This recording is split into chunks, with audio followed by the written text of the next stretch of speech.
अस्सलाम वालेकुम dear students. तो आज हमारा इंग्लिश ग्रामर का दूसरा लेक्चर है। कल हमने पढ़ा था कि अल्फ़ाबेट से कैसे वर्ड्स बनते हैं, वर्ड्स से कैसे फिर सेंटेंस बनते हैं, और सेंटेंस की कितनी टाइप्स हैं। सेंटेंस की 4 टाइप्स थी। जैसे आपको मैंने बताया था, असर्टिव था, मतलब डेक्लरेटिव भी कैसे कहते हैं उसको, और इंटेरोगेटिव, इम्पेरेटिव और एक्सक्लेमेटरी, ये 4 सेंटेंस थे।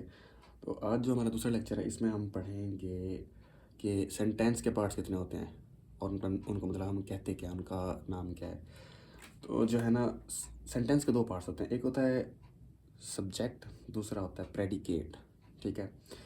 सब्जेक्ट क्या होता है? सब्जेक्ट सेंटेंस का वो पार्ट होता है जिसके बारे में बात हो रही होती है, सेंट्रल पॉइंट जिसके बारे में बात हो रही होती है, जो डिस्कस हो रहा होता है, जिसके बारे में डिस्कस हो रहा होता है। It is a part of sentence which tells us who or what the sentence is about.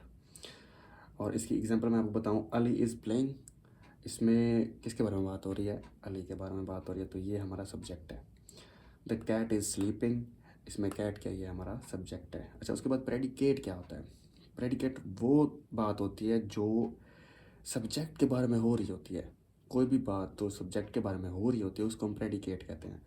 तो it is part of sentence which tells us something about the subject. तो सब्जेक्ट के बारे में जो भी बात हो रही होती है उसके बारे में बताते हैं, उसको क्या कहते हैं? प्रेडिकेट कहते हैं। ठीक है। इसकी एग्जांपल देखते हैं।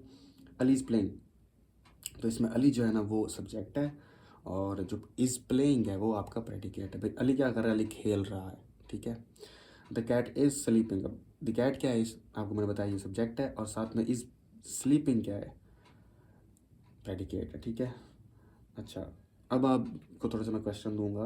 पहला तो सिंपल है, बर्ड्स फ्लाई, इसमें आपने ये बताना है कि सब्जेक्ट और प्रेडिकेट क्या है। साथ में दूसरा ये है, the work is done by him, इसमें सब्जेक्ट और प्रेडिकेट क्या है। और लास्ट जो है ये थोड़ा सा मुश्किल होगा, a barking sound the shepherd hears, इसमें सब्जेक्ट और प्रेडिकेट क्या है। अच्छा, एक सबसे इम्पोर्टेंट चीज़ जो है वो ये है कि जो इम्पेरेटिव सेंटेंसेस होते हैं ना, जिसमें आप कमांड और रिक्वेस्ट वगैरह करते हैं, उसमें सब्जेक्ट आपका लेफ़्ट आउट होता है। मतलब वो आप खुद ही समझ जाते हैं कि इसमें सब्जेक्ट कौन सा होगा, वो लिखा हुआ नहीं होता सेंटेंस में। इंपॉर्टेंट पॉइंट कौन सा है? In imperative sentences subject is left out. ठीक है।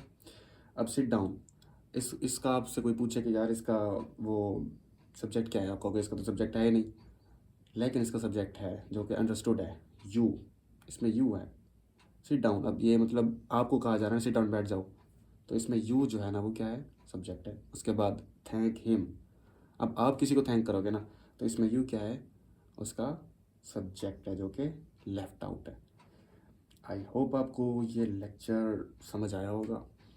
तो वो बच्चे बहुत लकी हैं जो शुरू से ये वीडियोस देख रहे हैं, क्योंकि इंग्लिश ग्रामर उनको ज़ीरो से लेकर ऐसे समझे हायर सेकेंडरी स्कूल तक जो होती है ना, मतलब मोर एडवांस तक हम जाएंगे, तो वो बड़े लकी बच्चे हैं जो शुरू से ही हमारे साथ जुड़े हुए हैं।